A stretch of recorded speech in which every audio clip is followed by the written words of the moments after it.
Bapak, Ibu, dan saudara-saudara yang terkasih, sebelum kita mendengar sabda kebenaran firman Tuhan, kita bersatu di dalam doa.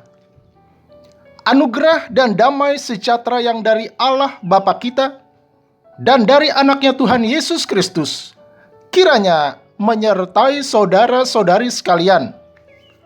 Amin. Shalom. Salam sehat bagi kita semua. Firman Tuhan yang akan menyapa kita pada hari ini, Senin 23 Agustus 2021, berdasarkan Almanak HKBP, tertulis di dalam surat Filipi pasal 4 ayat 4. Bunyinya demikian: Bersukacitalah senantiasa dalam Tuhan. Sekali lagi kukatakan, bersukacitalah.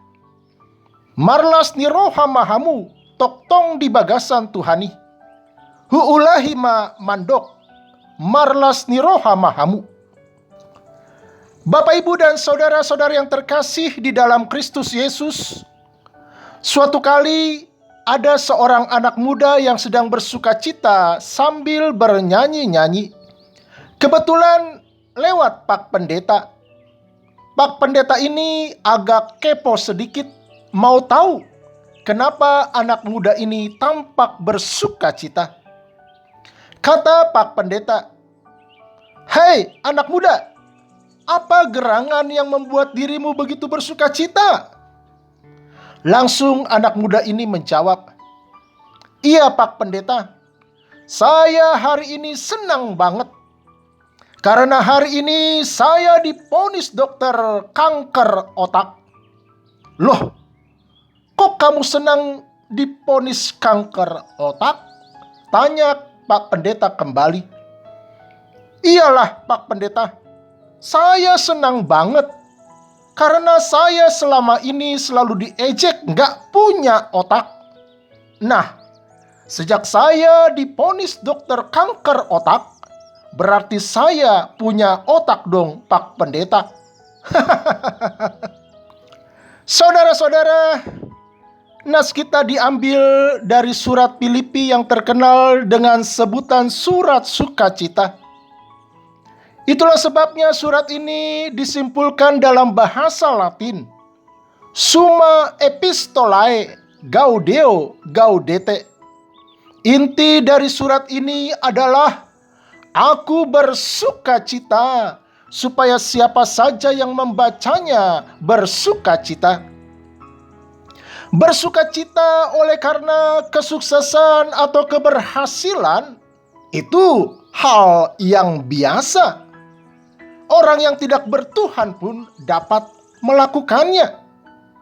Namun kali ini firman Tuhan melalui Rasul Paulus menantang kita untuk dapat bersukacita sekalipun di tengah-tengah kesakitan dan kepahitan hidup. Sama seperti Paulus yang tetap bersukacita sekalipun dia terpenjara. Di dalam Amsal 17 ayat 22 dikatakan bahwa hati yang gembira adalah obat yang manjur, tetapi semangat yang patah mengeringkan tulang. Di tengah-tengah pandemi COVID-19, kembali kita diajak untuk tetap bersukacita, berpengharapan di dalam Tuhan. Seperti yang dikatakan oleh Rasul Yakobus di dalam Yakobus 1 ayat 2. Anggaplah sebagai suatu kebahagiaan apabila kamu jatuh ke dalam berbagai-bagai pencobaan. Percayalah, hanya dengan sukacita dan hidup yang berpengharapan, apapun pergumulan hidup kita akan semakin ringan. Kiranya Allah sumber berkat dan sukacita senantiasa menyertai kita di dalam segala usaha dan perjuangan hidup kita sepanjang hari ini. Tuhan Yesus memberkati kita. Amin. Kita berdoa. Ya Tuhan Yesus, mampukanlah kami untuk senantiasa bersukacita di dalam setiap pergumulan hidup kami. Terlebih-lebih di dalam menghadapi pandemi COVID-19 ini. Di dalam Kristus Yesus kami berdoa dan mengucap syukur. Amin.